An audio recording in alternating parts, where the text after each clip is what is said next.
ప్రేక్షకులకి ఆ లలితాంబిక అమ్మవారి యొక్క అనుగ్రహం పరిపూర్ణంగా కలగాలని మనస్ఫూర్తిగా కోరుకుంటూ మనం ఈరోజు చెప్పుకోబోయేటువంటి టాపిక్ ఏమిటి అని చెప్పి చూసుకున్నట్లయితే మనము ఫిబ్రవరి మాసంలో ఏ లగ్నము వారికి, లగ్నం తెలియని వారు రాశి నుంచి చూసుకోండి, వారికి ఏ విషయాల్లో చాలా బాగుంది, ఏ విషయాల పట్ల కాస్త జాగ్రత్త వహించాలి, మరియు ఏ దేవత ఆరాధన చేసుకుంటే మంచిది అనేటువంటి విషయాలు చెప్తుంది నేనైనప్పటికీ కూడా చెప్పిస్తుంది సాక్షాత్ లలిత అమ్మవారిగా భావిస్తూ అసలు ఈ గ్రహస్థితి ఎలా ఉంది ఈ నెల. మనకి వృషభ రాశిలో గురువు, మిథునంలో కుజుడు, అదేవిధంగా కన్యలో కేతువు, మీనంలో రాహువు, మన కుంభరాశిలో శని చంద్రులతో ఈ నెల ప్రారంభం అవుతుంది 1వ తేదీ నుంచి. మకర రాశిలో రవి బుధుల యొక్క సంచారం జరుగుతుంది. శుక్రుడు కూడా మనకి మీన రాశిలో ఉన్నాడు. అయితే ఈ యొక్క గ్రహస్థితి ఏదైతే ఉంటుందో, అంటే మకరం నుంచి కుంభం నుంచి మీనంలోకి ఈ ప్రయాణాలు అనేవి షష్టగ్రహ కూటమి కోసం వెళ్తుంటాయి. ఈ గ్రహాలన్నీ కూడా తులాలగ్నము, తులారాశి. తులాలగ్నం వారు కనుక చూసుకున్నట్లయితే లగ్నాధిపతి అయినటువంటి శుక్రుడు 6వ స్థానంలో ఉన్నాడు.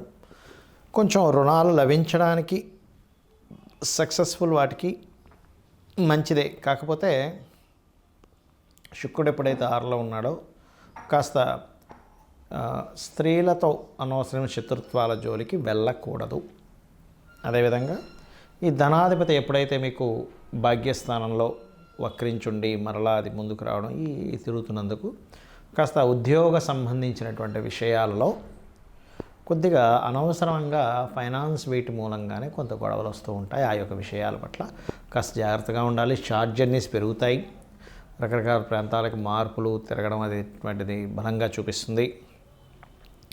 మరియు హోమ్ లోన్స్ లభించడం అనేటువంటిది బలంగా ఉంది. శుక్రుడు ఎప్పుడైతే 6వ స్థానంలో ఉన్నాడో ఇది హోమ్ లోన్స్ అనేవి ఖచ్చితంగా లభిస్తాయనేటువంటిది చూపిస్తుంది. మరియు సంతానం కోసం ఎవరైతే ప్రయత్నం చేస్తుంటారో కాస్త 1, 2 తేదీలు కొంత జాగ్రత్తగా ఉండాలి.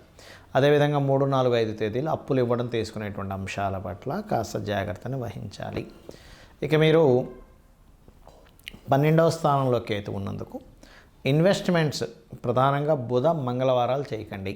ఇప్పుడు ఉండేటువంటి గోచార గ్రహస్థితి రీత్యా మీ జన్మజాతకంలో ఉండే గ్రహస్థితి మళ్ళీ వేరుగా ఉంటుంది. అదేవిధంగా ఉద్యోగంలో కాస్త ఓవర్ వర్క్ స్ట్రెస్ ఎక్కువగా ఉంటుంది. వివాహం కోసం ప్రయత్నం చేసేటువంటి వారు సప్తమాధిపతి కాస్త బంధువర్గ స్థానాలైనటువంటి బుధరాశుల్లో ఉన్నందుకు కొద్దిగా బంధువర్గంలో వారిని ట్రై చేసుకోవడం మంచిది. వీలైనంత మటుకు ఈ 3-4 నెలల్లో కొంచెం అవాయిడ్ చేయడమే మంచిది చెప్పాలంటే. దాని తర్వాత ఎప్పుడైతే సింహరాశిలోకి సప్తమాధిపతి ఎంటర్ అవుతాడో అది చాలా మంచి పొజిషన్గా చూపిస్తుంది. అలాగే కొత్త ఫ్రెండ్స్ ఎక్కువ మంది పెరగడము, వివాహ సంబంధించినటువంటి విషయాలలో కొద్దిగా మీకు ఈ ప్రయత్నాలు ఏవైతే చేస్తుంటారో, వివాహ ప్రయత్నాలు ఏవైతే చేస్తూ ఉంటారో ఆ యొక్క విషయాల్లో కొంచెం ముందుకు కదలట్లేదు, అనవసరమైనటువంటి గొడవలు ఏమైనా వస్తున్నాయి అని అనుకున్నప్పుడు మీకు దగ్గరలో ఆంజనేయ స్వామి ఆలయం ఉన్నా, సుబ్రహ్మణ్యేశ్వర స్వామి ఆలయం ఉన్నా అక్కడికి వెళ్ళి ప్రదక్షిణ చేసి మీ ప్రయత్నాలు మీరు ప్రారంభించండి. అక్కడి నుంచి బాగుంటుంది. మంగళవారాలు మనీ మ్యాటర్స్ విషయంలో కొద్దిగా జాగ్రత్తగా ఉండాలి. బుధవారాలు అయితే ఇన్వెస్ట్మెంట్స్ విషయంలో జాగ్రత్తగా ఉండండి. ఇక తప్పనిసరి ఇన్వెస్ట్మెంట్ చేయాల్సి వస్తే కాస్త గణపతిని తలుచుకుంటూ ఇన్వెస్ట్మెంట్ చేయండి. కాళికా అమ్మవారి యొక్క ఆరాధన లేదా కాలభైరవుడు ఆరాధన చేయండి. అనే విధానం బాగుంటుంది. చాలామందికి ఎన్నో రెమెడీస్ చేస్తుంటారు. ఏ రెమెడీస్ చేస్తున్నా సరే అది ముందుకి కదిలినట్టే కదిలి ఆగిపోతూ ఉంటుంది. అది ఎందుకు అనేది అర్థం కాదు. దానికి కారణం మనం చూడండి, ఒక తలనొప్పి ఉంది మనకి. తలనొప్పికి సంబంధించినటువంటి ఔషధం ట్యాబ్లెట్ వేసుకుంటేనే మనకు తగ్గుతుంది. కడుపు నొప్పికి ఒకటి, తలనొప్పికి ఒకటి, లేనట్లయితే అజీర్ణ వ్యాధి అయితే ఒకటి, జ్వరానికి అయితే ఒకటి, ఇంకో దానికి మనకి వైటమిన్స్ సంబంధించినవి ఎలా అయితే వేరువేరుగా ఉంటాయో, మొట్టమొదటిగా మనకున్న సమస్యని తీర్చడానికి ఏ గ్రహానికి చేసుకోవాలి, ఏ దేవతారాధన చేసుకోవాలని ముఖ్యంగా తెలుసుకోవాలి. మీరు ఇక్కడ పూజ చేసుకోవాలనగానే ఏదో లక్షలు వేలు ఖర్చు పెట్టేసి పెద్దగా చేస్తేనే భగవంతుడు అనుగ్రహిస్తాడు అనుకోవడం పూర్తిగా తప్పు. గుర్తుపెట్టుకోవాలి. మీరు ఇంట్లో ఒక చిన్న గణపతి బొమ్మ పెట్టుకున్న, అమ్మవారిది ఏదైనా చిన్నది మీరు ఒక పటం పెట్టుకొని కూడా మీరు గనక భక్తి శ్రద్ధలతో ఎటువంటి ఫలాపేక్ష రహితంగా, అంటే ఎటువంటి ఫలము ఆశించకుండా గనక భగవంతుడికి మీరు గనక చేయగలిగితే దానికి మించినటువంటిది మరొకటి లేదు. గుర్తుపెట్టుకోండి.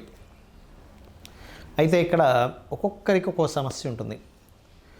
మీకు సింపుల్గా మీ యొక్క జాతక చక్రంలో మీ గ్రహస్థితి మీకు చూసుకోవడం తెలియదు కాబట్టి కొంతమందికి తెలిసి ఉంటుంది ఆస్ట్రాలజీ పరిచయం ఉన్నవారు, కొంతమందికి తెలియదు.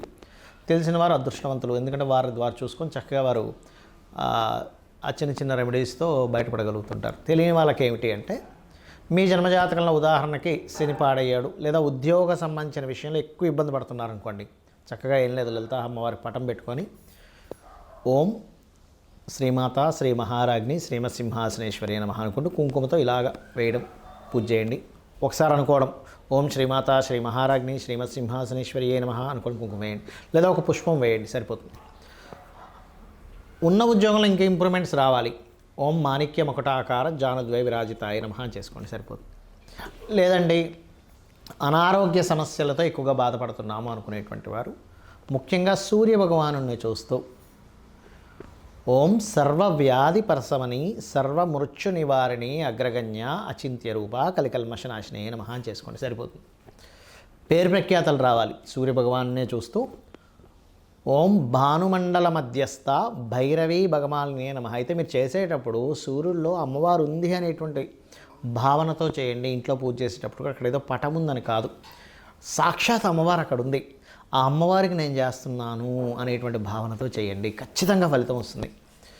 ఏమి ఆశించకుండా మీరు చేయండి, ఆటోమేటిక్గా ఫలితం వచ్చేస్తుంది. పంచోపచార పూజ అంటుంటారు, తెలుసు కదా, గంధము, పుష్పము, దీపము, ధూపము, నైవేద్యము, ఏ నైవేద్యమైనా పెట్టచ్చు, గుర్తుపెట్టుకోండి. ఇదే పెట్టాలి ఇది పెట్టకూడదు అనేది ఏమీ లేదు.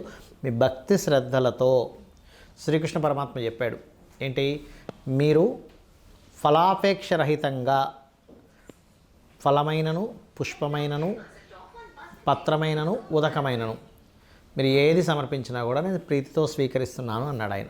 కాబట్టి అలా పెట్టండి, ఖచ్చితంగా తీసుకుంటాడు స్వామి. మరి అదేవిధంగా మరి కొంతమందికి వివాహం అవ్వదు, అలాంటి వారు తెల్లటి పుష్పాలు ఎర్రటి పుష్పాలు తీసుకొని అమ్మవారి ఫోటో దగ్గర లేకపోతే యంత్రం ఉంటే యంత్రం దగ్గర చక్కగా మీరు యంత్రం సంబంధించినవి కూడా కొన్ని చెప్తాను నేను మీకు తర్వాత వీడియోలో. అక్కడ చక్కగా ఏం చేస్తారంటే మీరు ఒక్కొక్క పువ్వు వేస్తూ ఓం కామేశబద్ధ మాంగళ్య సూత్రశోభిత కందరాయే నమః అనుకుంటూ చేయండి. లేదండి మా దగ్గర పుష్పాలు దొరకట్లేదు, లేకపోతే అంత పొద్దున్నే లేదు అంటే అక్షింతలు వేసుకుంటూ కూడా చేయవచ్చు, అందులో ఎటువంటి సందేహం లేదు.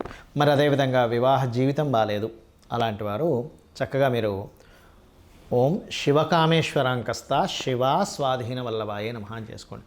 లేదంటే బిజినెస్లో మేము రాణించలేకపోతున్నాము, అటువంటి వారు ఓం ఇంద్రగోప పరిక్షిప్త స్మరతూనా భజంగికాయై నమః.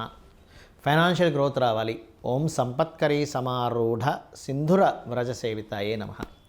ఆ రకంగా మీరు ఎంత చేసుకుంటూ ఉంటే అంత చక్కటి ఫలితాలు మీకు రావడం జరుగుతుంది. అలాగే మరి కొంతమందికి అప్పులు ఎక్కువగా ఉంటాయి, వాళ్ళ రేపు అప్పుల బాధలు చాలామంది పడుతున్నారు, ఓం అపర్ణాయే నమః అని చక్కగా బిల్వ దళాలు కనుక మీ దగ్గర ఉంటే ఒక్కొక్క బిల్వ దళంతో అమ్మవారి దగ్గర పెడుతూ ఒక పుష్పము బిల్వదళం కలిపి చేయండి, ఖచ్చితంగా మీరు అప్పుల బాధల నుంచి బయటపడతారు. అయితే ఇక్కడ ఏంటంటే చాలామంది ఈ గోచార ఫలితాలు అనేటువంటివి కొంత పర్సెంట్ పనిచేస్తుంది, కానీ మీ జన్మజాతకంలో ఉండేటువంటి గ్రహాల యొక్క స్థితి ఎలా ఉంది అనేటువంటి చాలా ముఖ్యమైనటువంటి అంశం. గ్రహస్థితి బాగుందనుకోండి, ఆటోమేటిక్గా మీకు గోచారంలో ఏ గ్రహం ఎక్కడికి వచ్చినా సరే మీరేమి చింతించాల్సిన అవసరం ఉండదు, గుర్తుపెట్టుకోండి.